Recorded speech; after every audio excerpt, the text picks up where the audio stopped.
victory and the agony of defeat.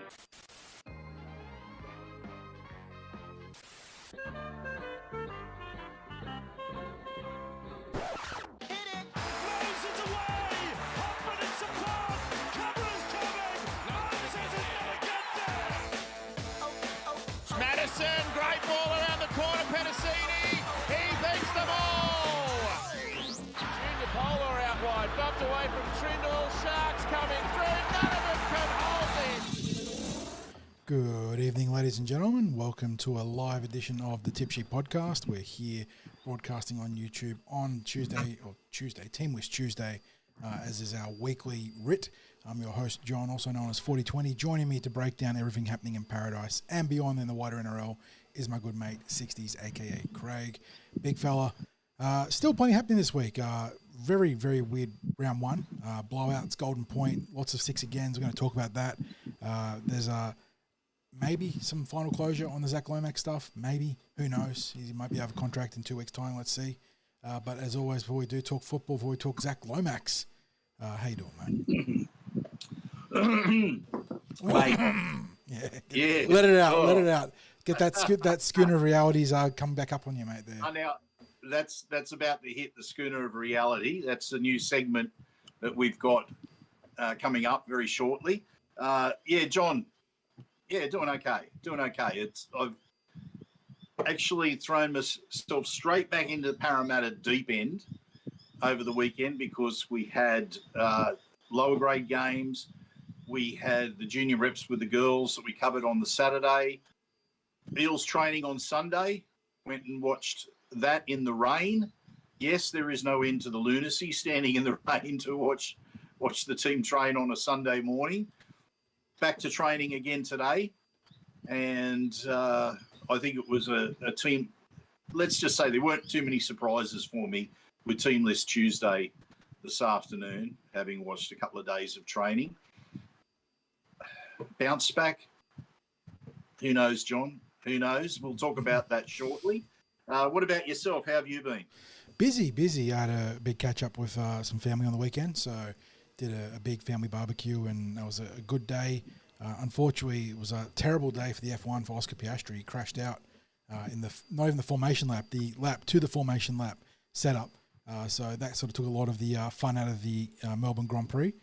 Still ended up being an okay race, but yeah, I found ways to settle myself outside of our Thursday heartbreak. But yeah, we're back into the grind now. Parramatta Eels on the road again up to Brisbane, and they're two-parter of last year's grand finalists, having lost to Melbourne, the runners-up last year, now looking to unseat the Brisbane Broncos in round 2, mate. So we got a lot to talk about, and without too much further ado, we should probably get into it. Obviously, there's a bit of housekeeping to do, but yeah, it's lots to talk about today. Lots to talk about, and believe it or not, maybe some positives.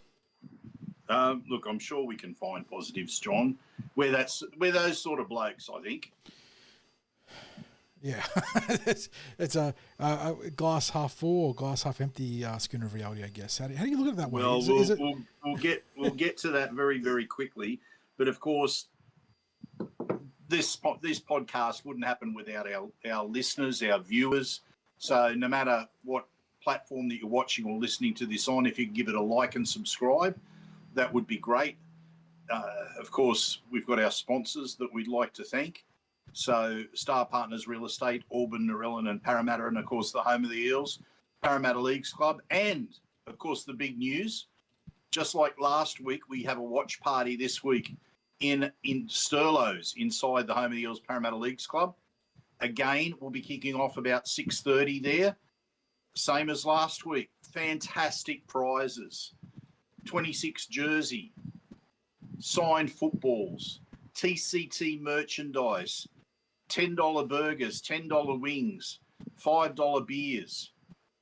Our podcast, our preview, our match preview, of course, everyone's there for that. I know that, John. And watching the game on the big screen from 8 o'clock. Now, last time we played the Broncos with a watch party, it was insane.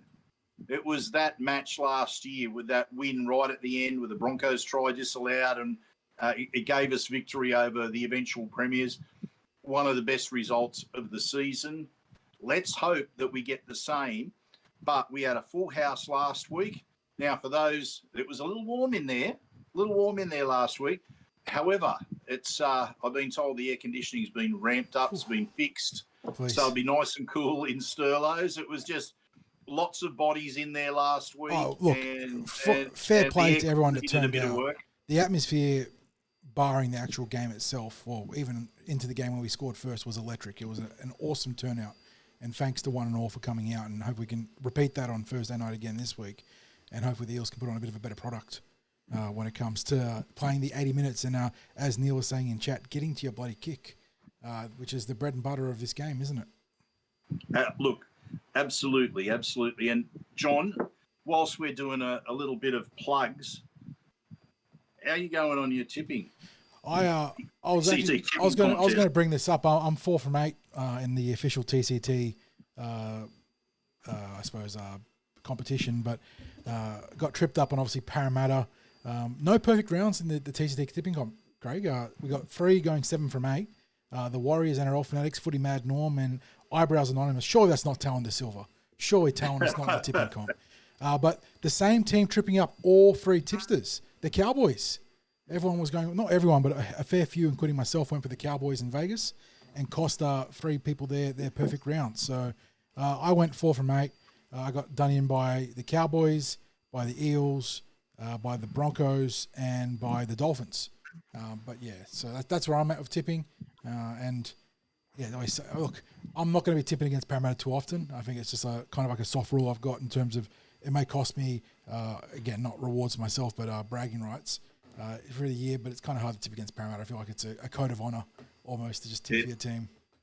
It is a code of honour for us, and we're in the running for glory, not the prizes. Yes. That we'll have if by some miracle I end up in like the top 3 seeding for the tipping, I would cede my reward to the people below me. Well, theoretical. Of course. And we should mention as well the Super Coach. We've got fantastic Super Coach Adrian, who's looking after our posts this year. His tips, his players to follow, all the stuff that you need to know to be playing Super Coach. The feedback that I've had about Adrian's column, John, the common denominator is, man, this bloke knows his stuff. Yeah, Adrian's doing great work. Rolly Polly's done some great work for us as well. We've had some fantastic people stepping in to provide content for TCT early in the season, and there's still another 26 weeks to run in the regular year. So we got a lot coming up on the docket when it comes to TCT content. John, I said it was coming. So we've got the TCT schooner, and I'm just going to fill it up because this is going to be the new segment, the TCT schooner of reality. And for this first week, John, I've got myself having to have that TCT schooner of reality, and there's a very valid reason why I'm going to have this TCT schooner of reality. It's either the schooner of reality or idiot of the year that I would award myself. Let's not get ahead of ourselves here. You like that's a big humble brag there, going idiot of the year this early on, because rugby league does love to spit out a bit of a buffoon or two. But we got some roosters coming home to roost, or hens coming home to roost very quickly, haven't we? Let me just take the burst. And yes, it is. I am having a beer. John, let's just analyse this. In the preview, the season preview and week 1 tips, I've omitted both the Storm and the Sharks from my top 8. We're heading into moron territory with that announcement of my prediction. Then, just to double down on that, and yes, I was tipping our Eels, but I was taking our Eels against a Melbourne Storm team in Melbourne that was going for 23 years in a row of being undefeated in round 1. So I think when it comes to needing a big reality check, it's yours truly for trying to be too smart by half by saying that these consistent performing teams will not make the finals in 2026 and that one of those teams was going to fall by 10. I tipped a 10-point win to the Eels in round one. So that award goes to me. However, if by chance I turn out to be correct with the season preview tip, I'll take all of this schooner of reality back and award myself, instead of moron of the year, genius of the year. The Nostradamus or the let's just call it the Feel Good Award. You know, the biggest brains in the game, at least. And John, just before we get into you hitting the stinger, today up at Kellyville, I met a lovely couple from Grenfell. They'd just been on a cruise. They came up to Kellyville to have a look at Eels Training Centre. They're fans of the podcast, Sue, and you know what? My brain is a sieve, so I'm going to apologise if I've got the gentleman's name wrong. It was either Ron or Darren. This is terrible. I'm embarrassed. However, lovely couple. We had a good chat about the Eels. We had a good chat about the past, the present, and training on in the background. It was wonderful to meet the two of them. It continues the joy that we get out of meeting our podcast listeners. We had more people introduce themselves to us last week in our club appearance. I'm sure that'll be the case again this coming week. Thank you to everyone who listens. Thank you to the people who take the time to come up and say g'day and say that they enjoy listening to and watching the podcast. So, keep doing it, people, because we're humbled and it makes our day when people say g'day. John, hit the stinger. News team, assemble!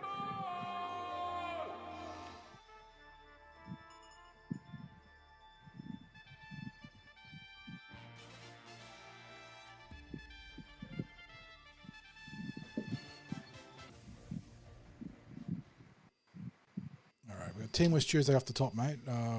Jason Ryle's got a couple of changes, one enforced, one pleasant surprise. What's changed for the Eels between rounds 1 and 2?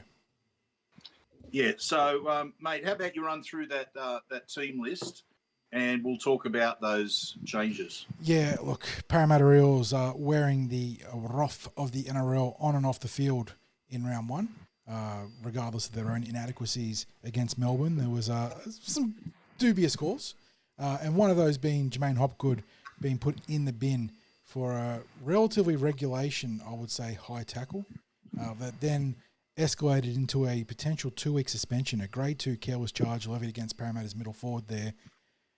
We talked about it in the morning after reaction, Craig, but no surprise that the Eels didn't contest this one. They've had a history of bad results contesting better cases, and in this case, the Eels took caution as the greater part of valour and just gave them the week off there, which means there was one change going to the team.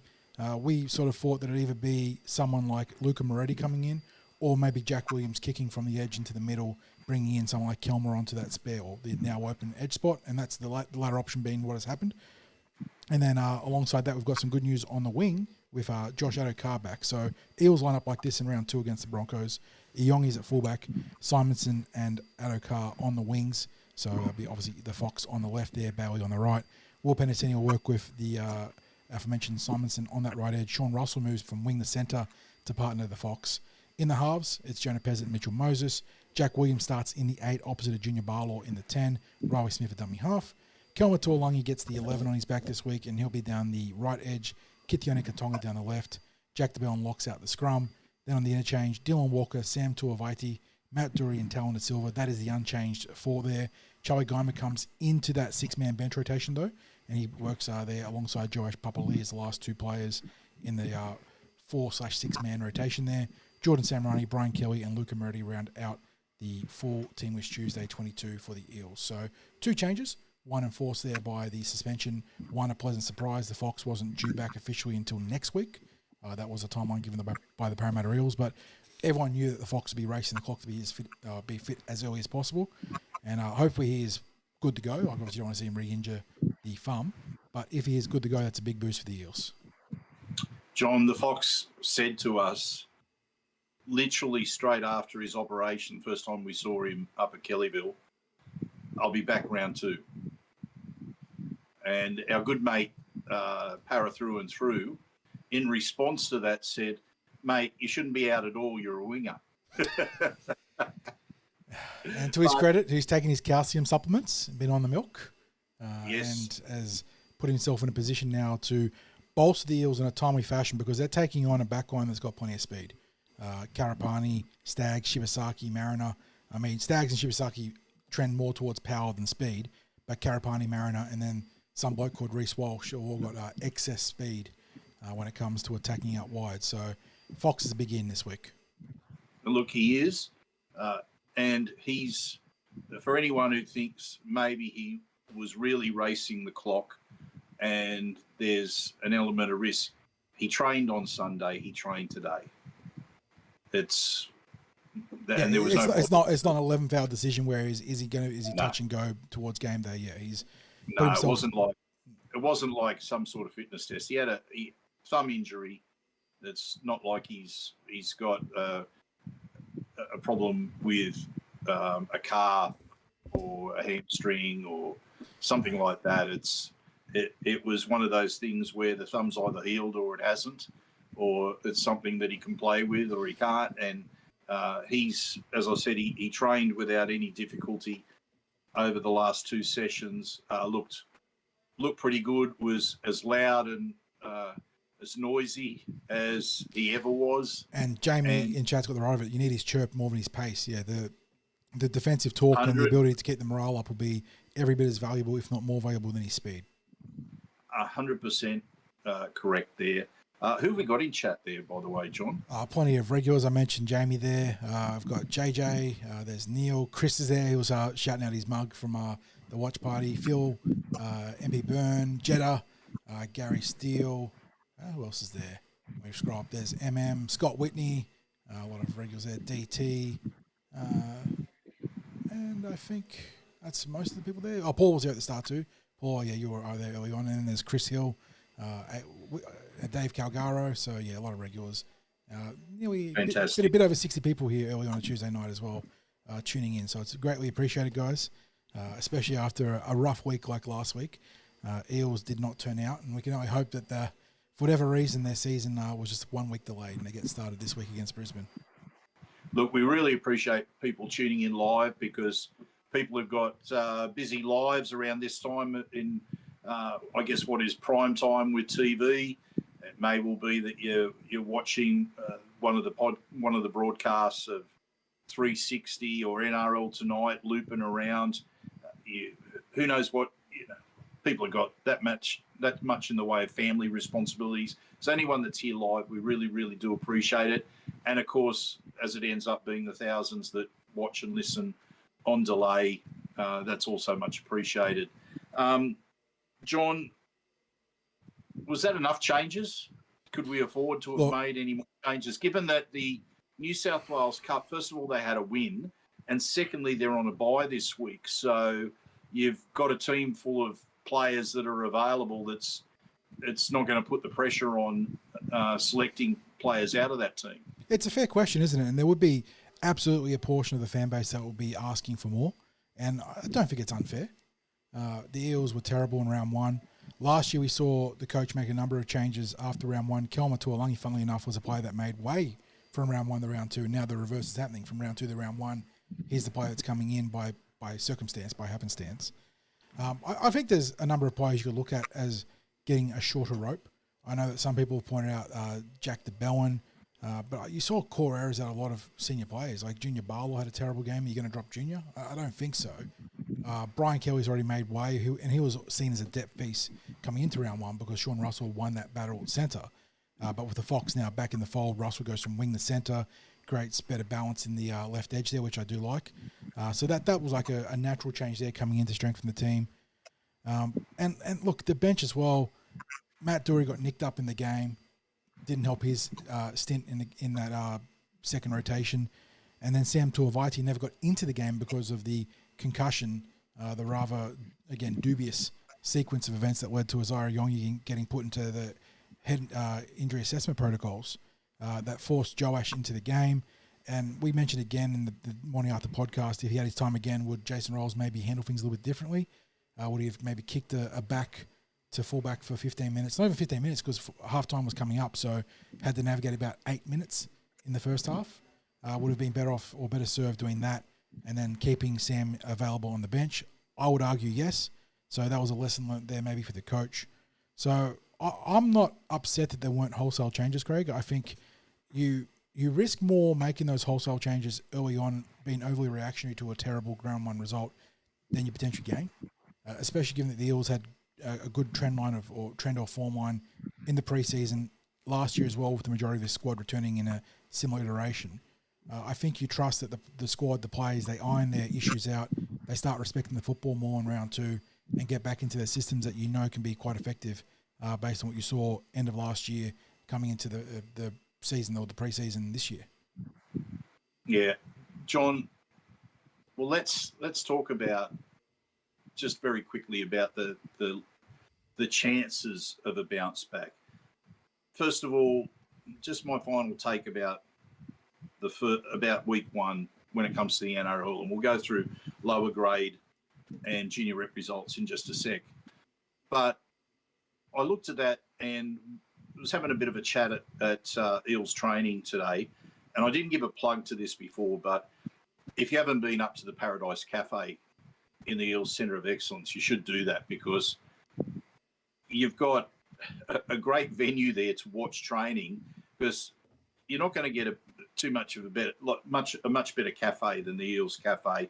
And then you've got this wonderful balcony that's there to watch training from. So whether you're having a coffee, a cold drink, a hot meal, snack, whether you're going in there to have a look at the Eels memorabilia, whether you're going in to have a look at the Eels shop, or just coming to watch training, you go there, your Leagues Club membership discount applies, and you've got all this seating out on the balcony that you can go out and watch the Eels training from there. So I just wanted to give that plug. I should have given that plug before, because I absolutely love being up there and being able to watch in the lap of luxury these days. Far cry from the Richie Beno Oval days, isn't it? Richie standing on the banks of the grass there. Well, it wasn't even grass; it was more like dirt and shale around the outskirts of Richie Beno Oval.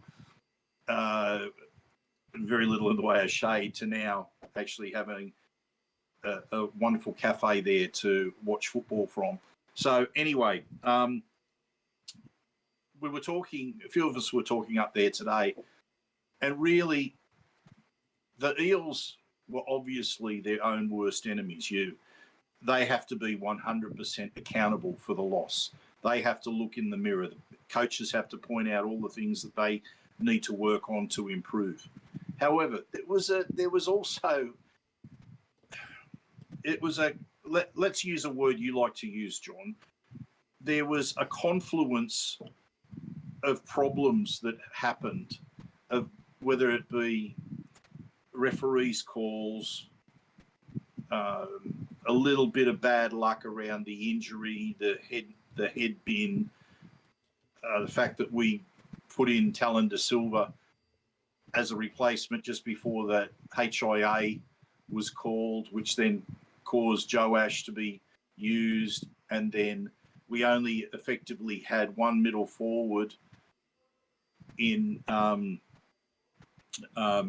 Dury on the bench, and then Matt Dury got banged up on the knee. He only ended up playing 18 minutes. So the rotation was just shot to pieces. And when you put that all together with a team that had no respect for possession, against a team that was fired up beyond all belief, and they had they really wanted to give it to Parramatta in that match. We got ahead of ourselves. I think we went down there super confident. Started well. Nothing wrong with going down there super confident. Started well, maybe started too well. Yeah. Got ahead of ourselves. I think the first try probably came too easy, encouraged the lateral football, the promotion of that second phase ball, going away from... And look, we know that the Eels like to play up-tempo and expansive, but last year we saw it being balanced against some grittiness and willingness to get into the grind, and they didn't do that. They played against type last week and really paid for it. And we spoke about this at depth, Greg. I don't want to cover it too much, but what was so disappointing for me was that they learnt this lesson last year, or supposedly they learnt this lesson last year. And last year they were more understaffed, more undermanned, had more disruption in their lead up, and still somehow I can't really say they played better because it was still an absolute stinker last year, but maybe it was less disappointing. And this year they just again learnt nothing, gained nothing, and that's exactly what happened. So it sucks to start the season from behind, with so much reverse momentum or anti-momentum and having to chase points differential again. But I can only hope that, based on what the coach and the captain and Moses and Riles were saying in their early week press calls, that they're going to reset, refocus, get back to what they know works rather than forcing stuff and being, I suppose, a bit flighty when it comes to their game management. Yep. Now, John, I'm going to go through the other Eels results over the weekend, and I'll just get a quick comment from you about anything that may interest our listeners about each of those games. Will be no mention of the male Pathways Academy matches because there were none. Week off. They were on bye. So the Ball and the Mats had byes last week. So, John, first of all, New South Wales Cup, Eels 36, Storm 22. What was your main take out of that? Yeah, I caught most of this game on the tablet we're watching in Sturlo's in the prep for our pre-game show there in the watch party. And I thought the Eels played pretty well for the most part here, Craig. Got a little bit loose at times, which is kind of what you'd expect, round one reserve grade. But winning by 14 points is probably a bit kind on the Melbourne Storm. They scored a 79th minute try on the back of a bizarre sequence that saw Bradley Avery, Simbin, then sent off, and Charlie Geimer also Simbin for some reason. There's a bit of a fracas broke out. But I thought young playmakers, Twaddle and Talatana had great games. Samrani and Tungor did a good job finishing on the edges.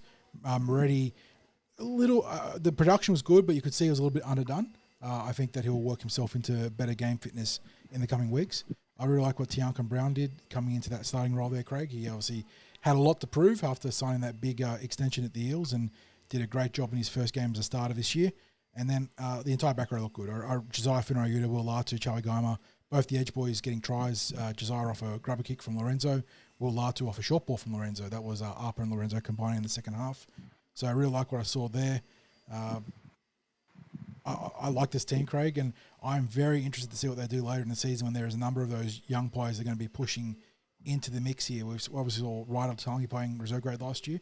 Players of that ilk that'll be in the mix because this is a pretty competitive squad already.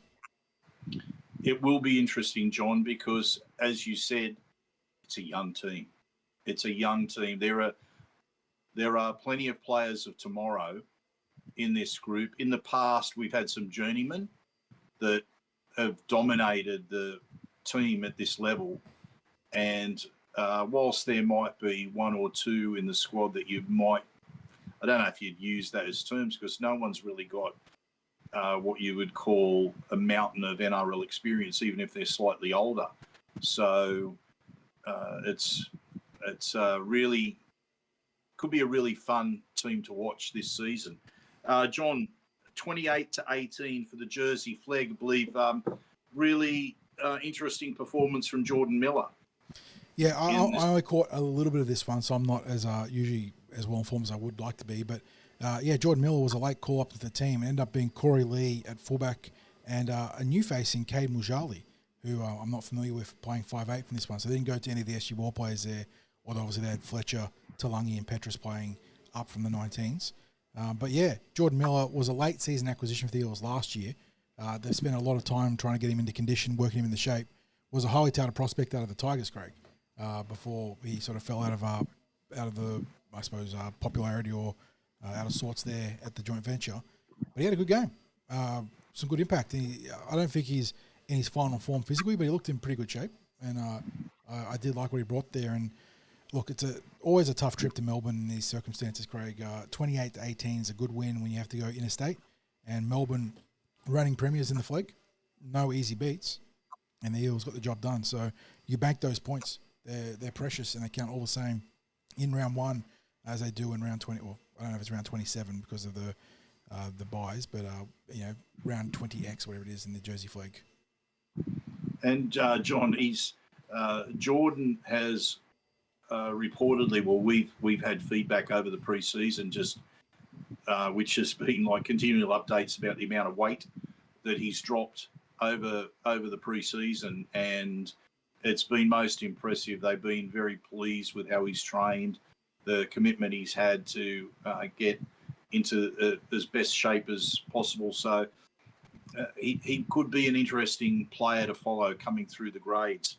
As I said, no SG Ball, no Harold Matts, but we had some big wins against North Sydney at Eric Tweedale Stadium at Granville. I was out there on Saturday, and the Lisa Fiaola had a 54-14 victory, despite the fact that they had an absolute mountain of team changes as they attempted to give as many players a run in the team as possible. It not only does it help to qualify players, but for players who are in the squad, being able to actually get a few games under their belt as part of their season, it's a reward for the hard work that they put in over the pre-season. And there may just be a couple of people that put their hand up and say, look, keep me in the team. Keep me in the team. It was a very, very strong performance.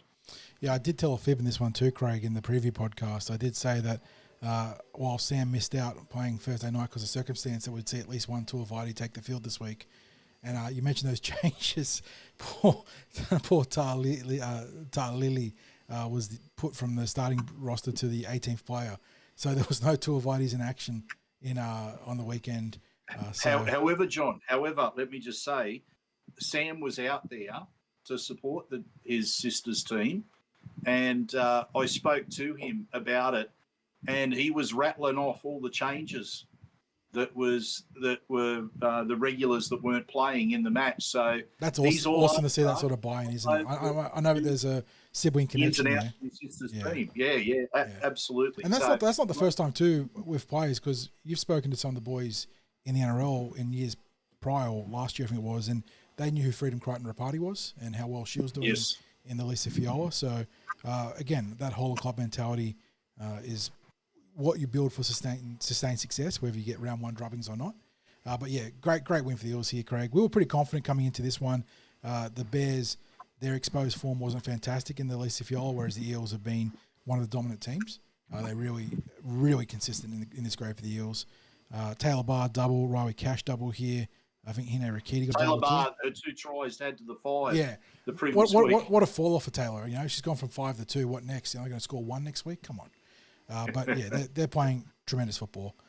And a lot of the peripheral players putting their hands up. And it's got to be pleasing for both the coaching staff, the players and their families to see so many young players doing so well. So, well done to the Eels in this grade. They've been outstanding. And as it stands right now in this grade, it's got to check the other results, because it's you never know when someone's going to drop a game elsewhere. But yeah, Eels, Bulldogs, Knights, only undefeated teams in this grade. And the Bulldogs are no surprise to anyone that's followed Gale and Fiala in recent years. The Dogs have been a force. But Newcastle, another good squad there. And the points differential, 160, 130, 128, Bulldogs, Eels, Knights. So they've all been dominant, and they're all in the same ballpark. So it's going to be real interesting to see how these teams face up against each other later in the season. Yeah, absolutely. And we'll talk more about them in the preview podcast. And finally, the Tarsha Gale 32-14 victory after the scores were tied. Well, they were locked at 10-all at halftime. And might I say, the Bears weren't going away. They weren't rolling over.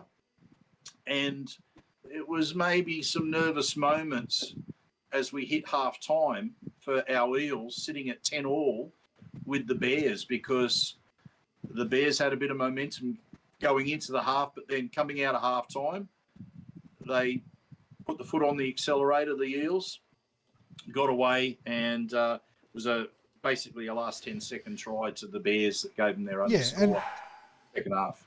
Sorry, my dog has heard something he didn't like. We flagged this game as a potentially intriguing matchup. The Bears had a nice ladder position, table position, not too far from the Parramatta Eels and the Gale. And we knew that they'd be in for it, or up for this one, with a couple of good scalps to their name in the first month of football, and they turned up and competed. And it got a bit gritty. It got a bit, back and forth with some errors and some turnovers on both sides. But the Eels, I think Ire Sevilla was a big out in this game, Craig. She does a lot of the the clinical tidying up at the back, and just chimes in with some really good carries for the Eels that don't always go noticed. And I think even though Vadabil was named at fullback, I think it was Liga that was playing there. The Eels did a solid job trying to replicate her in the absence, but you felt that there wasn't that same factor at fullback. But in saying that, I thought the Eels rolled up their sleeves. They found a way, and that's all that counts at the hump game of the season. When you're in rounds 4, round 5, as it was this week, you just want to get the wins banked and round into some form. And I thought we were having a discussion about who was the best on field for the Eels. There was a couple of players in the front row in Falanico and Jones that were very good. Tia Matthews, who's 2 games in as a starter, I think, on the edge, has been quite impressive playing for the Eels in the back row. Likewise, Billy Va'a, who was playing in the back row before that and moved into the centres, is doing a good job. So I got some players either out of position or getting opportunities, making a name for themselves there. And I think that we still haven't seen Natasha go on their final form. And the question will be, can they figure it out in the next week or two as they round into that tilt at the finals? But this was a good, tough win. John, I gave Ava Jones she was my pick for best on field. Maybe just a little bit ahead of Taylor, but it was again a very, very strong second half from the girls. And just as point of interest, seems we've got a couple of the NRLW players that are helping out with that team. Did see Chloe Jackson there, and also Tess McWilliams. I was able to have a bit of a conversation with her today about her role. So she's being a bit of a forwards coach / mentor for the Tasha Gale team. So, and it's an interesting one for her because some of those players there were her teammates last year. Yeah. She's very well equipped to guide them on their journey towards a potential NRLW debut, having walked that path very recently. John, when I suggested to her that the forwards can certainly deliver some brutality in defence, she had a very big smile on her face and said it's what she loves the most. Yeah, and anyone that watched Tess, whether it was in the Gale or in NRLW last year, know how true that is. She relishes in the physicality of playing in the middle. So you love to see that from a young forward. Great, very good stuff there. Yeah, and I really appreciate her giving me the time this week. So, John, let's just wrap up the Eels news with the fact that the team travelled up to Brisbane this afternoon. So they trained at Kellyville this morning. They travelled up to Brisbane this afternoon. The last part of their prep is being done in Brisbane with the captain's run. So they've got a couple of nights stay up there. They got a captain's run up there. You think that's going to be the right prep, that it will do them good to be settled up there for a couple of nights rather than a fly in, fly out? Look, I saw some comments in chat because we have some Queensland Eels in the live stream, and they were saying that it's wet and muggy up in Brisbane. It's like, well, they'll be at home because it's been wet and muggy in Sydney.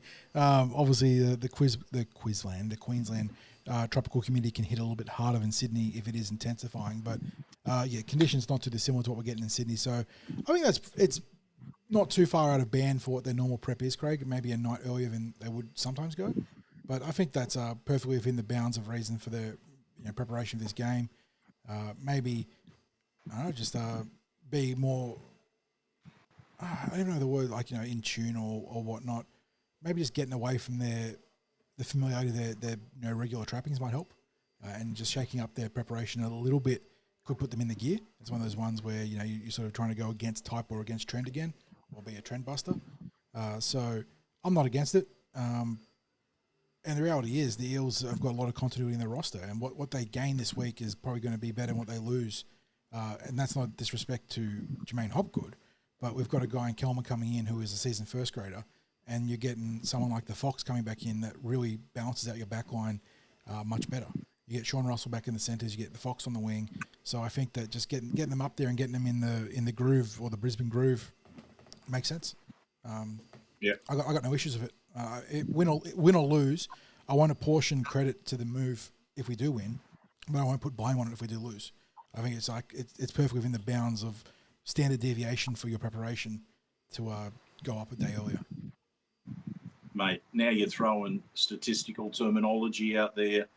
There's no bounds to what you can throw out in a rugby league podcast, John. Michael's superb work, Michael's got an update from the judiciary for us saying that Braden Burns got his charge downgraded. Parra was stupid not to fight the charge. In a vacuum, Michael, you are right. In a vacuum, in an ideal world, Parra are stupid not to fight the J'maine Hopgood charge. But I do not fault the club at all, mate, based on past issues at the judiciary where we have fought better cases for downgrades and gotten it up the backside even worse. And given the current climate around the NRL when it pertains to the Parramatta Eels, I don't think we should. We would have lost him for 3 games, right? If we'd fought and if we contested and lost, if I'm not mistaken.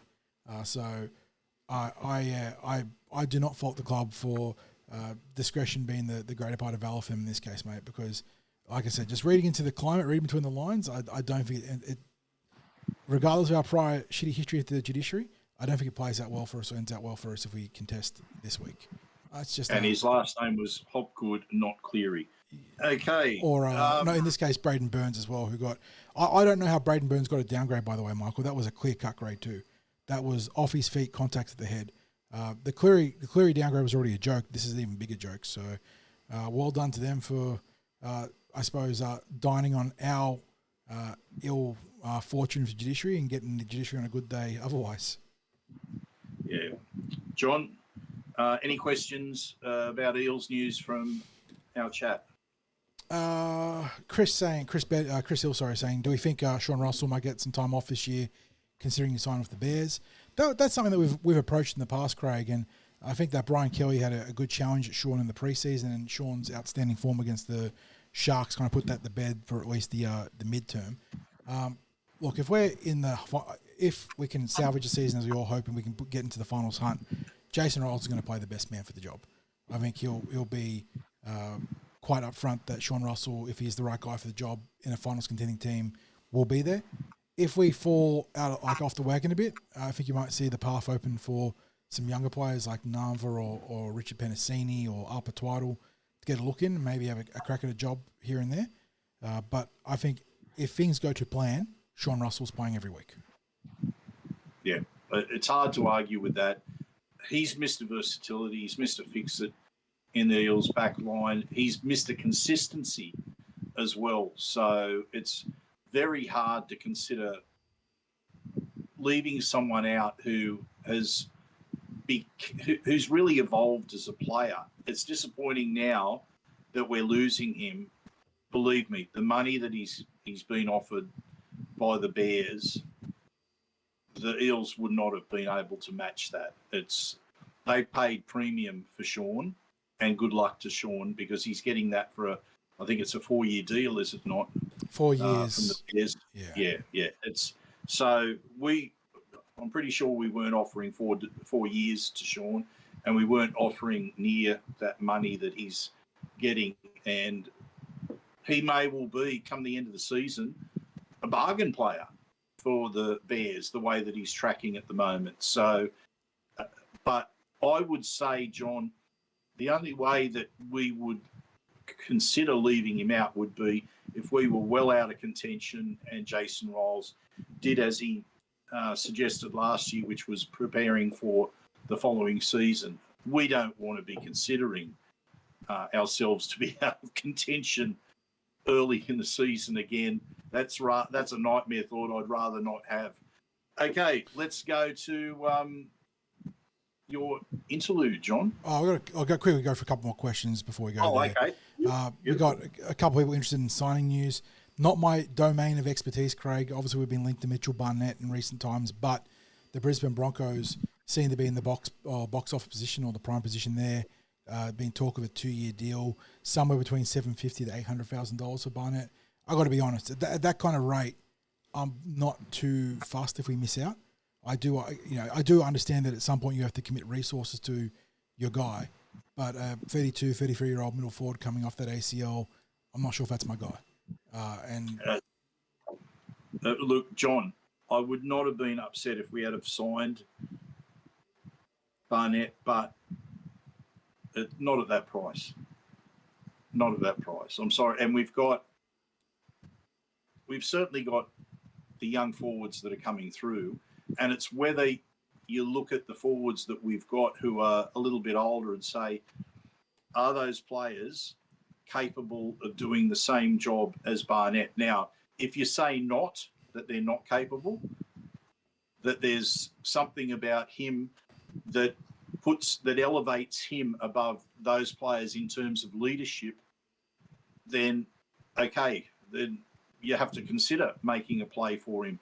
But if he's in a similar age bracket to some of those senior Parramatta players, like Junior, for example, I think he's a very similar age to Junior. It becomes like, maybe not, certainly not for the price, I don't think. So anyway, any other questions, John? Luke follows up with Purdue, ? Burton, ? Neither have re-signed.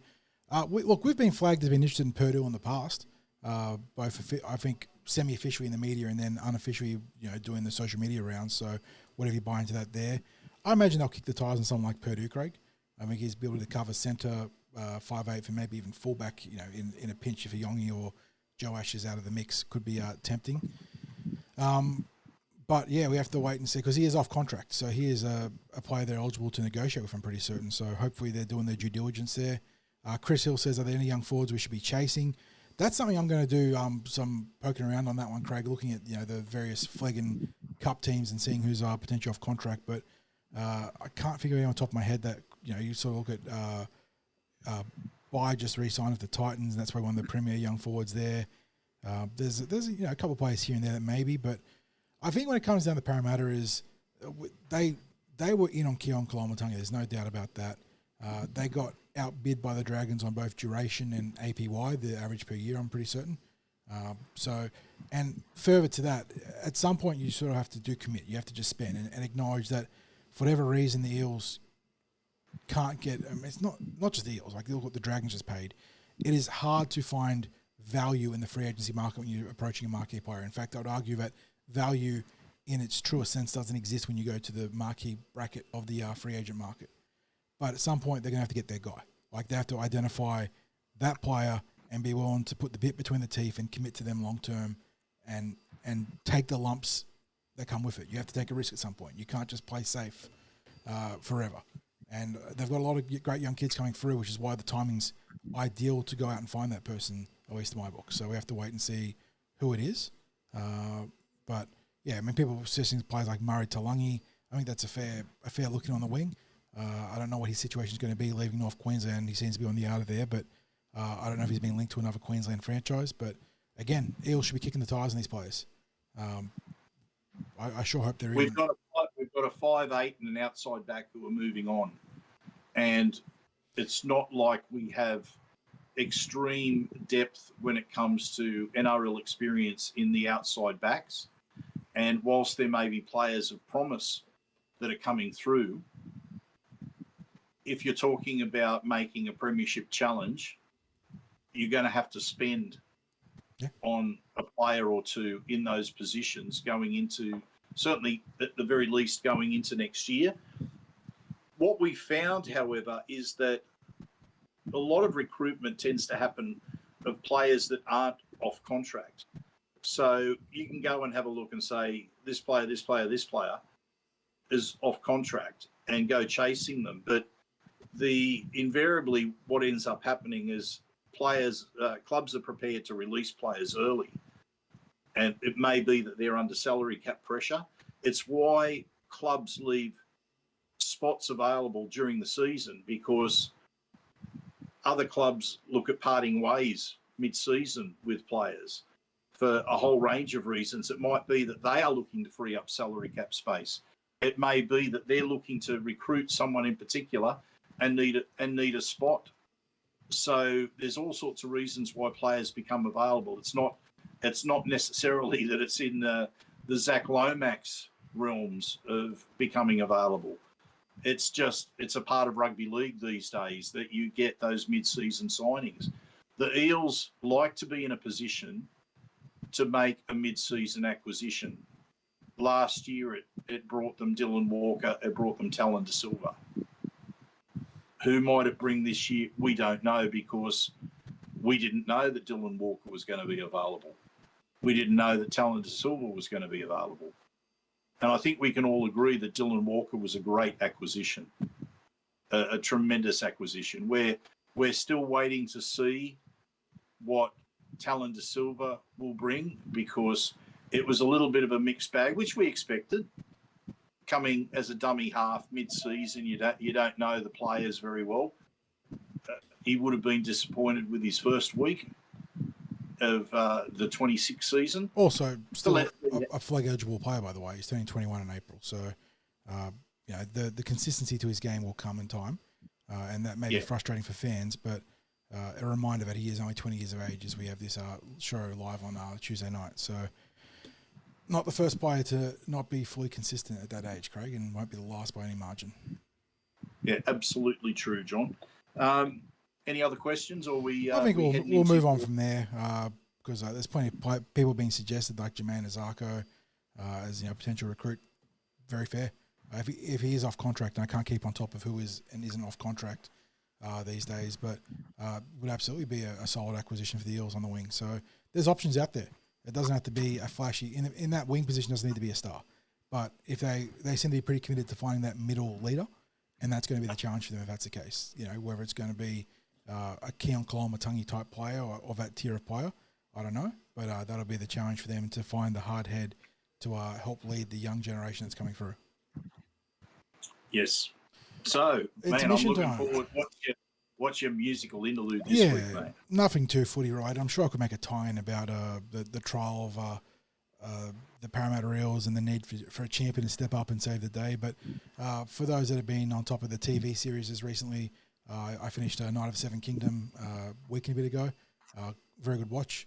I'm a big as much as he frustrates me to tears, Craig, because he's never going to finish the series of A Song of Ice and Fire. I do love George R.R. Martin's work, and Night of the Seven Kingdoms was an excellent little slice of middle history there for that setting. 6-episode, almost like a mega movie in that regard, but really well done. Lower stakes than Game of Thrones or A Song of Ice and Fire, but certainly plenty of drama and character development. And there was a moment in that series, which I'm not going to spoil the actual context of, but when they teased the Game of Thrones theme, the TV theme, on the very first episode, and then rather humorously, quite literally shit on it. Like the titular character, Sir Duncan the Tall there, literally is out in the woods doing a shit, and the music cuts out. But they bring it back midway through the season at a very important time, and it was just it's very iconic music. So enjoy. I think it's called The Seventh Champion. So that's as much of a spoiler as I'll give on that one there. And the timing of it couldn't be any better. They didn't cheapen out to use it for cheap thrills, but it swelled up perfectly for the context of the episode.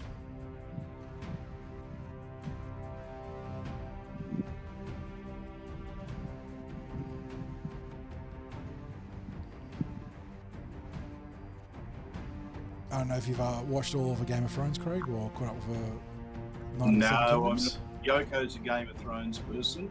I never watched one episode. First 4 seasons, some of the best TV you can go watch. And then, unfortunately, the wheels fall off a bit with the two directors/producers losing some motivation, maybe, and maybe not working in lockstep with Martin to round out the series. But it's a nice follow-up, this one. This is a real return to form for the Song of Ice and Fire universe on TV. And, John, I reckon if we get enough people that are tuning in and watching some of these programs, maybe you can get a cut from one of the big studios. Well, I'll settle for the DMCA algorithm not tearing us apart in that one. So we'll go for that one there too. But yeah, Night of Seven Kingdoms, The Seventh Champion there. Great series. If you enjoyed a Game of Thrones, or at least the first 4 seasons of Game of Thrones, this is the Dunk and Egg, or the novella series of side stories or pre-story, like prequel side stories set in the same universe, but like 80 to 90 years before the events of Game of Thrones. So it's good stuff though.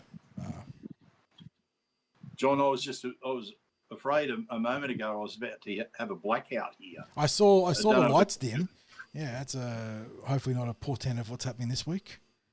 Well, we've had a couple of blackouts here recently where you get home and then all of a sudden everything's been reset. Programs that you've set to record didn't record. The freezer in the fridge has suddenly got all ice through it from having a period where it's been defrosting. But it looks like maybe it was just a little bit of a power surge. I'm going to start off very quickly. I'm going to run through all of the NRL round one results, and then we'll just pick a game each, apart from the Eels game, that stood out to us or something that we want to comment on. So we start off over in Vegas. The Knights 28-18 over the Cowboys. Bulldogs 15-14 over the luckless Dragons in that. The Mighty Eels 4, the Storm 52. Warriors 42-18 over the Roosters. Panthers 26-0 over the Broncos. The Sharks 50-10 against the Titans. Seagulls and Raiders, a 1-point thriller with former Eel Ethan Sanders kicking the winning field goal, 29-28. And the Rabbitohs 40 over the Dolphins 30 in a match where defence was not really a high priority, and the West Tigers having the bye. John, any game you want to comment on? I'm going to be pretty brutally honest, Craig. I thought it was a bit of a bludger of an opening round for the NRL. And they probably don't want to hear that. But I thought that the standard of the play with the new set restart interpretations being from the defensive 20 outwards, I don't think it helped the game at all. I'm going to be upfront about that. It felt like referees were giving six agains in gluts to the team that they were, like, not necessarily like favouring with like bias, but just the flow of the game would go one way. And you saw teams like Melbourne and the Sharks absolutely pounce on those opportunities. Whereas in the Penrith game, I think there was more Brisbane's own ineptitude under the high ball that really sparked a lot of Penrith's opportunities. But yeah, you saw teams really taking those set restarts and running. I think the Warriors, they had, I think, 10-1 set restarts in the first half. Somehow the Roosters didn't get a play put in the bin throughout the entire sequence. But yeah, I didn't enjoy the round, and this isn't just like a Parramatta loss, so the round sucked. I thought that the product was very ordinary. I thought that, you know, in terms of teams that impressed me, I tipped them and they did really well. I liked what the Warriors did against the Roosters. I thought that was a good performance. Not surprised that Penrith bounced back. I tipped the Broncos, but not surprised to see Penrith looking good. Disappointed the Titans, but again, they're the sort of early season lumps you see in a team that's in heavy transition. The Seagulls Raiders game was, I don't know if you can call it entertaining on totality, but there were obviously passages where Manly got out to a start, and then Canberra came back, and then Manly came back at the end. Out of that, like you mentioned, really happy for Ethan Sanders. He had a great game. It was not an easy kick he did at the end, but they didn't put much pressure on him, but that's not his fault. He slotted that kick really well and scored a nice try, so well done to Ethan there. But yeah, my takeaway from the first round is that the football was very ordinary. Like, not necessarily some, you know, there were some great teams, Cronulla and Penrith and the Warriors and Melbourne. They all deserved their flowers. You know, South Sydney too. But I thought that the product is really starting to suffer under this barrage of set restarts. John, when we look at the history of the set restarts, when it first was introduced just before COVID, the COVID restart, back in, what was that? Was that 2020? 19 to 20 was the impact of the COVID games. Yeah. So when it was first mooted, when it was actually explained that it was going to be part of the competition when it restarted, I wrote about it then and said, I do not like this. You were clear. I was willing to give it the benefit of the doubt, but you were very upfront. You didn't like what was, and I thought that theoretically it could work as a like sort of pseudo short arm to take away from a lot of touch finders and just keep the ball in play without the the excess of out of ball stuff where it's going for goal or going for the sideline. But that's not what they introduced, is it? They brought in something where the referees, and look, I understand. We had AJ on the show earlier this year, Craig. He was explaining what referees are looking for in the set restarts and why fans may not be aware of what they're doing.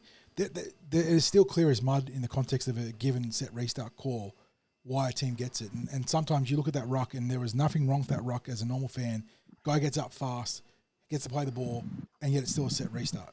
Or it's a delayed set restart call, like the ball's being passed too wide of the ruck and you're seeing it getting caught. So, yeah, you can understand why fans have got concerns about the ethics of the call because there is no clarity. I've said all along, John, that the 6 again is the scrum penalty of the NRL era, because you can find the referee can call it any time that they want. Yep. And they do. They basically do, because, and you just hear as you said, there will be periods where there is a glut of them that will flow, and then you'll see no difference whatsoever in play later on. Or one team might get pinged for something, and you look at the other team, and they're, if anything, there's times where I look at it and I go, they are worse. They're holding down. They're messing up the ruck. They're putting pressure on. They're putting pressure on the players that are attempting to play the ball. They're doing like that stand-up wrestle that slows up the play of the ball. There's interference in the ruck. It is the scrum penalty of the NRL era, because back in the day, a ref could call a scrum penalty for anything, and you couldn't argue against it because scrums were a mess. And eventually they got rid of the kicking for goal because it was deciding premierships. And it certainly did when the Eels lost to Manly in 76. Forget the dropped pass. It was scrum penalties that brought about the defeat of the Eels, because the Eels scored more tries than Manly in that 76 grand final. However, John, the other thing that I've said as well, I've been critical of referees, but I've also been very strong in my stance that the standard of referees in the modern era is so far superior to the standard of referees in the past. The referees that we have these days, they're professional. They're athletes in their own rights. They study the game full time. Maybe they overanalyze it. I don't know. Maybe that's part of it, that they have expectations of certain teams.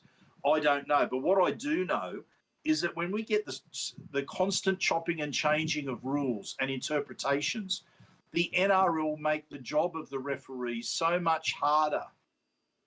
And there was this expectation that I think in the past, referees felt they couldn't blow the whistle too much with penalties, because if there were lots of penalties in a game, then the scrutiny came on the referee for interfering with the spectacle. So you got the 6 again that was introduced, because it doesn't stop the momentum of the game. In fact, what it does is it puts a foot on the accelerator of the momentum of the game.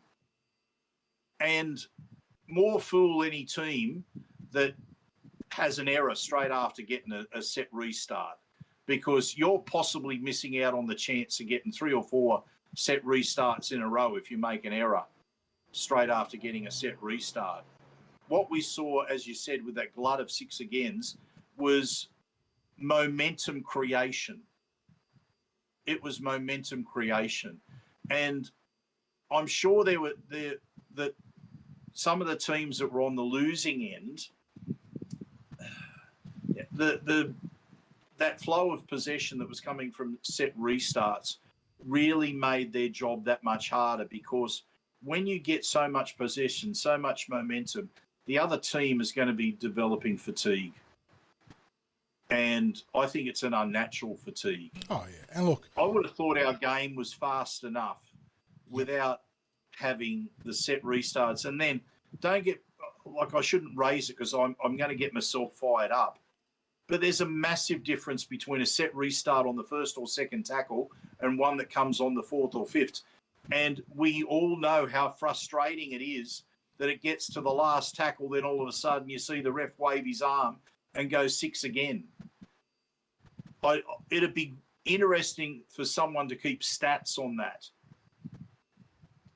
whether it be that they do the stat as a straight out 4th or 5th tackle set restart, or whether they say, tackles 1 to 3 and 4 to 5. I don't know. Whatever way they break it up, but I reckon it'd be an interesting stat. Any of those stats companies that provide statistics for clubs and the NRL and journalists, there's a market for you. Yeah. Start looking at that, because I reckon it'd make interesting reading, John. And I reckon if you had the scrutiny of supporters and just the NRL community in general on the teams that receive early tackle set restarts and those that get late tackle restarts, I reckon it might make interesting reading. And what proportion of set restarts come in the last 15 minutes of a game when the results decided? Like all those the even up. The House Trent sort of House Trent sort of 6 agains. There's those sort of things that always have sort of bleed the conspiracy theory stuff into the game, and it's hard not to buy into it sometimes, given what you see. I mean, you look at round 1, the Eels made nearly 140 extra tackles, or attempted nearly 140 extra tackles between tackles made and then tackles ineffectively or missed compared to Melbourne stats. That's 20 sets, like more than 20 sets of tackles. And yeah, Parramatta obviously contributed that too with some of the stupid passes they were pushing. But Melbourne were platformed early on the barrage of 6 agains and penalties and non-penalties for Parramatta in case of Isaiah Yongi. They changed games. And let's be very clear. We're not making excuses for Parramatta. No, Parramatta played dog shit. 100%. Dog shit. 100% own that loss. Yeah, and even if the whistle goes their way, the reasonable assumption would be that Parramatta still lose handily because they were not respecting the football. But you see how that game goes, and when the Eels got their set restarts on tackle 1 and 2, like you said, Craig, and when Melbourne get it on tackle 4 and 5, it introduces artificial fatigue into the game and can absolutely platform one team and destabilise another. So, yeah, it's not a fan of set restarts, and that's my big takeaway from round 1, Craig, is that the product, it may come good. Maybe, the teams rise above, but not like in the initial direction of officiating.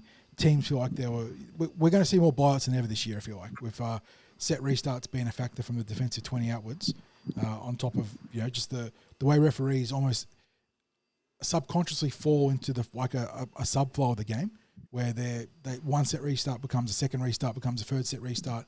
A team gets the sin bin caution, maybe it escalates from there. So no surprise that there were multiple blowouts on the back of that this week. Now, John, we'll be very quick on this. Lomax is gone. He's off to rugby union. The Western Force. I think one of the more interesting takes on this was Brent Reid, and he's gone from poor old Zac to because Brent's been been letdown from him. I would suggest that Brent's been towing the company line. Yes, Brent's been towing the company line for weeks. And now that Zac Lomax has had a parting shot at the code. Suddenly the messaging changes. So look, I'm glad that Lomax saga is, at least for the immediate future, sorted. Obviously, I would have liked to have gotten a player to bolster Parramatta's depth for competition at frontline spots, but this outcome doesn't upset me, Craig. It is still a reasonable outcome for the parties. The Eels retain his rights for the next, kind of 24 months roughly. And Zac gets to go get paid playing for the Western Force, a team that he moved on from. And their offer initially, by the way, which is how much of a dream it was for him to go play rugby union, that he disparaged their initial offer and tried to get back to Melbourne. But yeah, Lomax gets to go play for the Force. If he thought things were tough at Parramatta with foul results on the field, wait until he gets to play Australian rugby domestically, internationally. John, a quick question for our chat. Does he see out the 2 years of his contract, yes or no? I'll let you read off as the no's come flooding in. Anyone want to bet? Yeah, bet against the line there and say he'll sit it out. Look, there is the draw of a World Cup, but you got to remember Zac Lomax is going to go there. He'll be playing outside centre, maybe wing. He's going to get pretty bored. Like, the opportunities to play football are different in union when it comes to being an outside back. And for a player that's not going to have the tactical nuance to do the back and forth kicking and some of the other stuff that happens there, it's going to be a tough learning pattern for him. So a lot it's been made of the defection of NRL players to the pursuit of the World Cup in 2027. Where you got Angus Crichton. I mean, Mark Nwanganiwaze is a union boy going back to union. I've got no issues there. Zac Lomax. As Wayne Bennett sort of said to some paraphrasing here, he made his bed, he can go lie in it. And the Code's lost great players before, greater players than Zac Lomax, and hasn't lost any momentum. And as much as we gripe around about the set restarts and the issues of blowouts in round one, the Code is no worse. Like, obviously, it could be technically better because Lomax is a good player, but it's not worse off for Zac Lomax being a mercenary. So, good luck to him. If he sees out his contract, more power to him. But you got to think that if rugby league, if R360 comes back, he'll be packing his bags and walking on another contract. Yeah, it's hard to see him not doing that. But as you said, the lure of a World Cup, if he gets the mail that he's going to be selected. But I hope people understand how shit the Wallabies are right now. Like, there was always talk that it was a new era in 2025 and they were going to start turning things around. They got pantsed by, like, not good European teams. Like, Italy whooped them. Like, half Italian here. And that's embarrassing.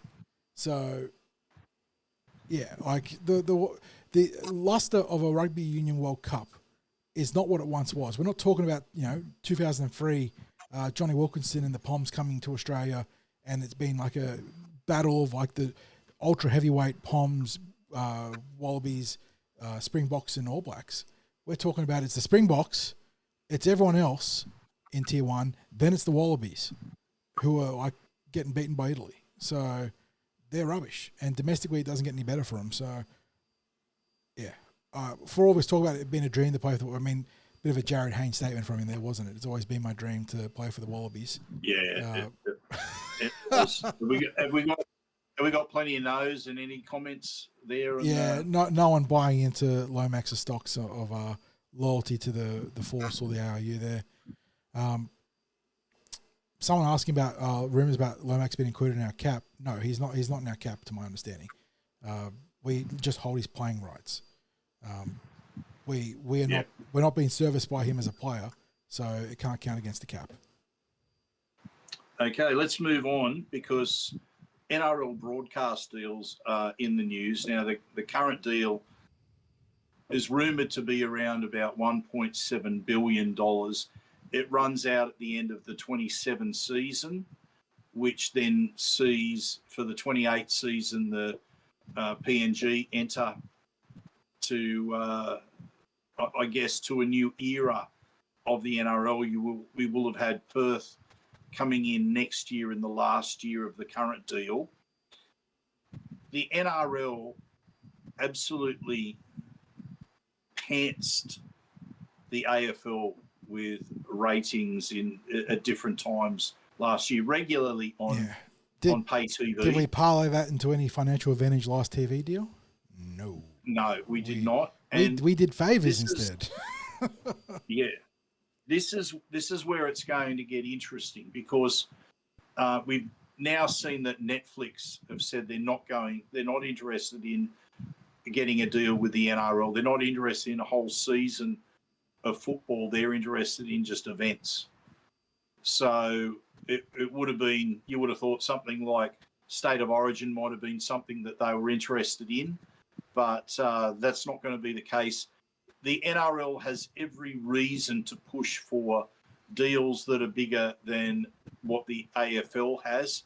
If you think about what the NRL has to offer, we're talking about a State of Origin series that is on the map around Australia, not just in NRL states, compared to an AFL version, which is like a cheap and nasty in comparison, just a Johnny-come-lately imitation of what the NRL have achieved.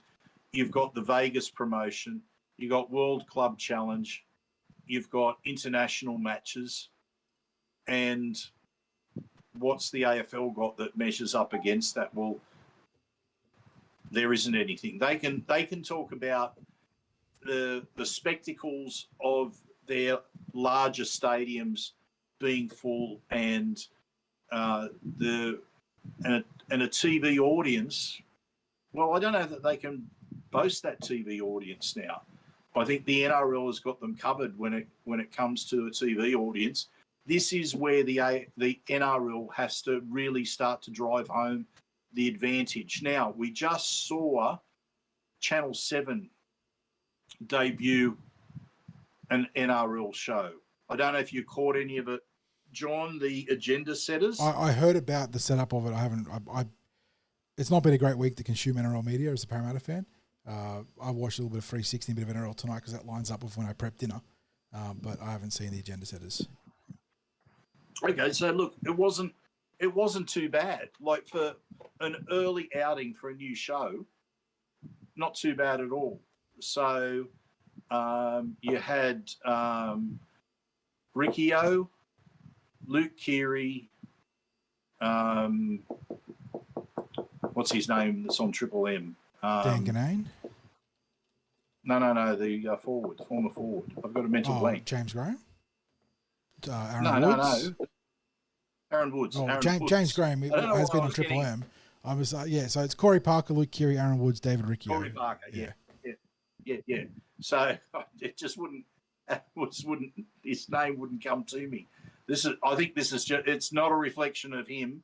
It's a reflection of my aging 65-year-old brain. It's there. It is. It's got holes all through it, I'm sure. Anyway, I'm now forgetting more things than what I'm remembering.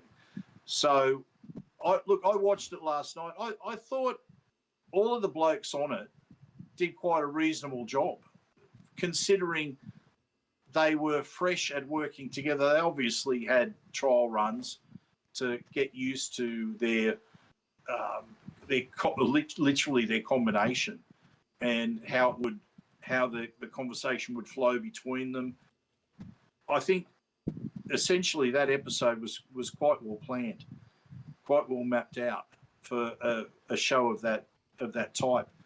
I think it's got promise as a program, but where it gets interesting is Channel 7's investing in a rugby league program, so they're obviously going to make a play at some level of rugby league rights, and they're showing the NRL that even without having broadcast rights, this is what we're capable of, even with our broadcast rights.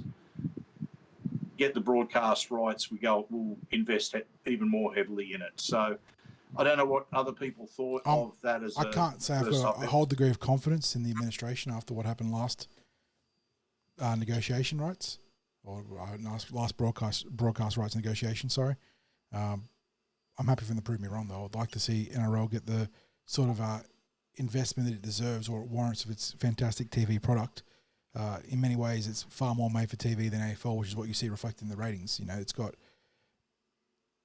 centerpiece events like Origin that just no other Australian sport can hold up to. Like, it just, people stop midweek, not weekends, midweek to watch Origin. Like, that's how big it is. And as much as we gripe about Origin and how we as the Rusted On fans have fallen out of love with Origin at times, it is still an absolute crown jewel for the code. So please go get, fair work. Like, after all the Eels have drilled it into the NRL about reasonable value, right? The NRL should be ready for this. Parramatta's giving them a nice tune-up on what reasonable value constitutes and not selling yourself short. So let's hope the NRL took the lessons to heart in this one. But yeah, I remain dubious that we're going to get full value. I will wait and see. Yeah. Okay, which brings us to, we're starting to wrap things up. I've got a few things on the run sheet as well to just throw on query. Okay. So just before we get to yours, John, the potential Alex Johnston record. Yes, that was one of the ones I was going to talk about, yeah. Yeah, so that Alex Johnston record, he's one try away from equaling Ken Irvine. Yes, I'm well and truly old enough to remember watching Ken Irvine play.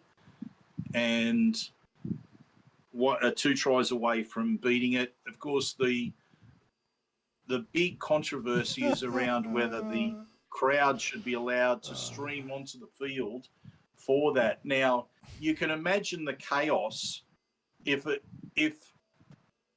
the crowd does stream on and there's no organisation around it. My thought on this, John, is the NRL or the clubs should get on the front foot with this and have a set time. Make it 3 minutes where a siren sounds when the record's broken, or when they're ready for the players. You know, he can put himself away from the other players if it's organised so that other players aren't being mobbed because the crowd is just coming on, and then you get every player getting mobbed while the mostly probably kids are out there. Siren sounds, you can come on now. Siren sounds after 3 minutes, get off. Now, you know that it's going to take a while for them to get off. Now, the reason I say 3 minutes is the reality is that it'll probably take 10 minutes to get them off. If you allow people to be on there for 5 minutes, your break's going to be even longer before you're able to get the game underway again. Do you want, John, should they just have increased security and not let people on? Should they try to have some organisation around people coming on? Or is it just all in and no organisation around it, just let it happen? What do you think? I'll get to some comments and chat about this too, because I see Chris has made a good point about concerns about trash and sort of debris coming onto the field. But the general conversation around this, is this a classic case of the NRL shooting itself in the foot, Craig? Like, they've literally been handed the blueprint by the AFL to create an immortal moment in the game. Something that transcends the players, transcends the fans, transcends everything to create a special, iconic moment. This is a genuine once-in-a-lifetime moment that's going to happen, whether it's this week or next or the week after. You know, he might go on a bit of a try-scoring drought. Who knows? But the fact that Wayne Bennett, and he's playing, to be fair, his playing group are just falling in behind the coach here, but they're so adamant that that's not our how we do it. It's like, that's not how NRL was done. Come on. Like, it's literally history in the making. Ken Irvine's record has stood for over half a century. It was thought to be untouchable for the longest time. And here we are, Alex Johnston, a one-club career player, go down as a legendary bunny for his commitment to their cause, and we're not going to let fans celebrate with him. Just like you said, have a bit of foresight, plot out 5, 10, 15 minutes if you've got to, because between people getting on and off the field, I don't know. It just it upsets me because we're going to have this moment that's just going to be him scoring the try, his teammates celebrating, and that's it. Whereas you saw Tony Lockett's record-breaking goal, you saw Buddy Franklin's 1,000th goal. Like, that is stuff that goes into posters, into trailers, into media content for the AFL for generations. What are we going to have for Alex Johnston?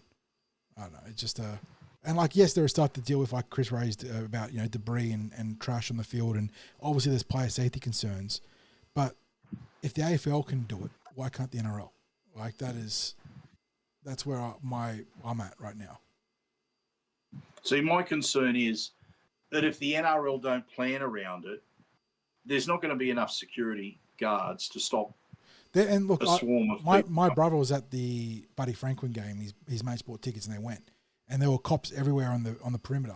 But the cops just it was literally 100 cops against 15,000 people. Like, the maths didn't up. It was just there for a show of security. So they obviously had a blueprint for how they can present reasonable force, probably not the right word, but security measures, and still let it go ahead. Chris is saying that the AFL had the same messaging, but the AFL also has a history of doing this, whereas the NRL have never let this happen. Like, and it's never happened really, right? Like, obviously going back to old days, like Winfield Cup days, you had pitch invasions and whatnot, but less so in modern times. I just don't like the messaging. It has been ultra negative. And I know that you can, Chris is saying that they've got to do it, but there's not even it's not even them saying it with like a wink or any sort of leeway. They're just shutting it down. Like, that's not our bag. That's not how our code is done. maybe I'll be proven wrong, but it feels like that they're going to suck a lot of energy out of what could be literally an immortalised moment in the code. What I'm concerned about, John. I think the moment's going to happen. I just think you open yourself up for more chaos if you don't plan around its likelihood of happening. Yes, it is. They're damned if they're damned if they do this, because they are literally opening up in some ways. Like if someone gets hurt in that, have they done all of the, and it's a horrible word to use, but I've come from an industry where you have to do them all the time, a risk assessment. You can imagine the depth of the risk assessments that would have to be done, allowing thousands of people to stream onto a field unsupervised into a group of players where there's no plans around what their safety. Like, I can see where the NRL's coming from. That's why I just think if you plan around it, the chances of having a bad outcome are reduced. And as much as though there's a lot of planning that would have to go into it, and you're literally planning to have a disruption of the game, I think it's far better to do that than to just sit by and watch it happen, because I firmly believe it's probably going to happen anyway. Chris is saying he thinks that there is stuff behind the scenes being put in place to have those understandings and plans in play. I don't doubt you, mate, since you definitely have your ear to the ground in that regard. I'm not a fan of the messaging. It feels like they're sucking the energy out of this moment. I understand that there is some liability stuff there too, but it's like it's been really cold, like stone cold. Don't do it. This is not us. Rather than, again, like the AFL, they've got a history of doing that. Like in terms of, like, they can say they're not going to do it, but they've already proven that they can do it. So that's the difference. And I guess it does. Oh, John, is this as simple as the AFL do it, so we shouldn't do it? Like that kind of pettiness, like in terms of the messaging. Would you put it past the administration? John, as being an elderly person as I am, the memories of full time or near full time in rugby league in the 60s, 70s, early 80s, where full time would come and the crowd would just pile onto the field, where you had grounds like Lidcombe Oval. That's popped up in chat a couple of times. Lidcombe Oval, yeah, which could not really sustain crowds properly above about 16,000. So they would open up the bike track for the kids to sit on the bike track, and therefore there was nothing really stopping them other than the change from bitumen to grass. That was the barrier for them. Stay on the bitumen, don't go onto the grass. But you get, once they thought it was close enough to full time, which might simply be the siren sounding, the ball could be in play. But those kids were coming on the field as soon as that siren sounded, because number one, you got to get that corner post, that valuable piece of cardboard that was stuck in the corners of the try line. So that was always a competition in itself, besides wanting to slap the backs of the different players. And it was always chaos at the end. Cumberland Oval, for some reason, was like a calm port in a storm back in those days. And it was the one that got burnt down. Yeah, I mean, for a ground that at one stage had barbed wire around the top of the fence, it got to the stage where the announcement used to be made, nobody go onto the field after full time. And then the announcements, because of the behaviour of the crowd, the announcements eventually became, let's keep up our great record of not interfering with the players out there on the field. Everyone stay behind the fence at full time and allow the players the opportunity to come off the field without being, hassled. And people used to do it. I don't think that's going to happen this week. I think they're coming on, and given that there's been some certain South Sydney players, including Alex Johnston, that have said it would be a wonderful thing to happen, despite the words of his coach. It's going to happen. It's going to happen. Okay, John, let's go to you for your quick rundown of other NRL news. Yeah, just a couple of bits of sundry news. With those new eligibility changes in State of Origin, we're going to start seeing players, I suppose, jumping ship's not necessarily the right way of putting it, but exploring some of the other eligibility criterias. And Callum Ponga being one of the major dominoes to fall now, Craig, he's going to, or the expectation is that he will formally apply a switch between Australian eligibility back to New Zealand eligibility, in rugby league, that is, not union. What the first major one to fall after all the talk about Payne Haas or Hakeem Haas and some other players defecting to Tonga and Samoa and whatnot. It looks like Callum Ponga will be the first genuine A-tier player to change eligibility to another Tier 1 country. So, I mean, I haven't got any strong feelings on this one, mate. It's good. It's not bad for the game. You know what I mean? It's a good get for New Zealand. I assume he becomes their number one fullback because I think Keanu Keeney's their number one right now, and Callum Ponga's a fair bit better than Keanu. Not that Keeney's a bad player, but Ponga's got a bit more runs on the board there. So that's the first one there. I don't know if you've got any strong thoughts on the topic there. John, I think I said it the other week. My interest in Origin is going to diminish as a result of all of these changes. Like the defection of Kalen Ponga to New Zealand, I could care less about it because he's been playing Origin for ages. It's more the people who have been playing international football for a country of their heritage and haven't been eligible for State of Origin as a result of that, who will now be able to apply to play State of Origin. And as I said to you, to me, it's just an exhibition match. I don't think to me, I won't look at the players. I don't think I will look at them and see them as New South Wales versus Queensland. I think I'll just be looking at it as an all-stars game. And I'll probably watch it as maybe the spectacle, but I won't feel the passion as a New South Welshman.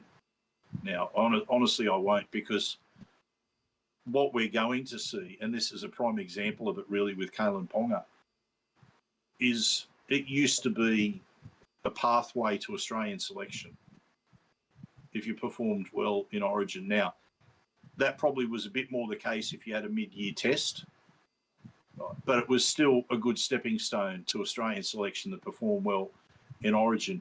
We could theoretically get to the stage, where New South Wales versus Queensland might not field an Australian eligible player. You could get to that stage. I'm a little bit less fussed on the changes than you because I'm just not that invested in State of Origin. So it's like. But see, that's it. You're not as invested in State of Origin. So I guess would be interesting to see other people that feel that they were invested. And I'd lost a little bit of that investment over the years, but maybe a little bit of that had to do with the fact that we didn't see too many Parramatta players involved in Origin. Now, we wouldn't want Parramatta players to get injured, but you have a little bit more interest when there's an Eels player that's involved. So I probably lost a little bit of that investment in it. But now, as I said, if theoretically you could have a New South Wales versus Queensland Origin match where none of the players have declared their allegiance to Australia. And I think that would just be the most awful outcome. Because back when Origin was in its infancy, like that was a real battle between the two states, and a lot of the talking point would be who got Australian selection out of it, who was hard done by. I mean, it even came down to I remember one year where I think Terry Fernley was the Australian coach, and the New South Wales had got beaten, and I think, was he the New South Wales coach as well? But there were more New South Wales players that were selected for the Australian team, and then there was almost like an us and them between the New South Wales and Queensland players within the Australian team. Now, that was back in those days where there was really that passion on the field was palpable, and you'd get the brawls that would happen. It was a foot brawl match at certain times in those earlier years of Origin. But yeah, as I said, I think I regard it now as an exhibition game. And if we ever get to the stage where there's minimal Australian players, like Australian kangaroo eligible players that take the field in New South Wales versus Queensland, I think I'd give up watching it. Once it gets down to maybe the minority like I said, of it doesn't move the needle for me because I'm just not that invested in Origin now. It just becomes, I suppose, a best versus best of eligible players now rather than more stricter selection criteria of that. Yeah, as I said, an All-Stars game. That's basically it. It's an All-Stars game. Yeah, but I still, what it still has going for it is that the players will still buy into the New South Wales Queensland narrative more than an All-Stars narrative, which is where you start seeing the what's called exhibition. Yeah, football. buying into an extent that does not include wanting to play for their country or battling for a position in the national team. Yeah, shame. Look, I'm not against the growth of international rugby league. I'm all for it. I don't know that you need Origin football to promote the international game because, as far as I'm concerned, those countries like Samoa and Tonga that have made advances in their national team, they're on the climb anyway, and they've got their Pacific Test matches as well. I don't think they need to be in Origin, but that's just my opinion. And there's probably the majority of people disagree with it nowadays. Well, because the other thing too is that state of origin by the code itself has been elevated above international. So that's also why I don't really care about Origin getting cheaper in that regard. Is the game itself has sacrificed internationals for a long time at the altar of state of origin. So if this helps internationals at the expense of Origin, I'm not too fussed, to be frank. But yeah, Callum Pong, the first major player to change allegiances under that, he'll still be eligible for Queensland. But turning out, if this does go through, he'll be turning out for the Kiwis. There we go. So takes me to the last bit of news. This one a bit more serious, Craig. And I don't know if you caught this, but Warren Smith has not been doing his usual Foxx duties as a commentator. And it was made transparent recently as to why. And it's not great news, but he found precancerous markers in his vocal cords. So he's been getting on top of that. So that's why he hasn't been doing his, usually he'd call one of the games or the 6 o'clock game usually. He's sort of the, whether you agree with the ranking in terms of Foxx hierarchy, he is the part of the B team at Foxx now, with Voss being the primary caller, Warren's being the secondary caller for the other slot games. And been a fantastic commentator for a long time. And I sure hope he can get back to his best and get out of that without any long-term damage. Yeah, we wish him all the best because you don't like to see anyone having struggles with their health. And he's got a lot to offer as a commentator, so we wish him all the best. And on that hopeful bit of positivity for Warren as he can make a full recovery. That's the hope and the expectation, I've got to imagine. I think that's an end to the NRL news, mate. Let me just have a quick check to see if there's been anything breaking. But I don't think... That's not our basket, mate. We don't get breaking news on the show. We get our breaking news after we finish recording or finish being live. There is one more. After all the will Melbourne Storm give a play to the Parramatta Eels discussion that's going on, they're set to lose another outside back. Will Warbrick is apparently close to inking a multi-year deal with the Warriors. He is, of course, Yes. of New Zealand extraction, so there is a geographical inclination for him to return back home, which I imagine would have been a complete non-starter for the Eels and potential player swap, unless we can somehow geographically relocate ourselves miraculously. But yeah, the Storm backline potentially getting even weaker. So Warbrick's been pretty good for them. A little bit streaky last year, but that was due large in part to a pretty serious concussion he sustained early on. But the year before that, he was fantastic. And yeah, I know that they handed us our backsides last week, but Melbourne's not just depth at their frontline starters, maybe going down another man at the end of the year. So, John, any other questions there in the chat room? No, I think that's it's pretty chill on the NRL portion here. I don't know if anyone's got any quick hitters before we get out of here, but we've been yapping for an hour and 40 minutes, so I'm pretty keen to. Sounds like wrap a things reasonable time to. Yeah, so seems like a reasonable time to wrap things up. So, again, thank you to everyone who's been here live. Thank you to everyone who is watching this or listening to this on delay. We always appreciate that. Don't forget the like and subscribe. Don't forget as well to see us at Parramatta Leagues Club, the home of the Eels, on Thursday night. Now, we had a rough start last week with that game against Melbourne, but you know what? We had plenty of fun there before the first grade started, even through most of the first half. And if you're in the room when that first try was scored by Sean Russell and everyone started going off and the Parramatta chant started, it was great, a great place to be. Look, we've got prizes again, Eels jersey, signed footballs, TCT merchandise. We've got the $10 burgers, $10 wings, $5 beers, quizzes, our preview, the game up on the big screen, the atmosphere of a big crowd there in Sturlo's getting behind the Eels, the refreshed air conditioning too, which is going to come in handy. So people who might have thought it was a little bit on the warm side with the aircon, don't worry. I've been assured everything has been fixed up there. So it will be nice and cool and comfortable there in Sturlo's, in the home of the Eels, Parramatta Leagues Club. We'll see you there on Thursday night. And thank you to Para Leagues for their continued support of the Cumberland Throw. Thank you to Star Partners Real Estate, Auburn, Narellan and Parramatta for their ongoing support. They're the OG of sponsors. John, I think that just about wraps things up. So I've only got a couple of things to say. Go you mighty Eels, Para proud.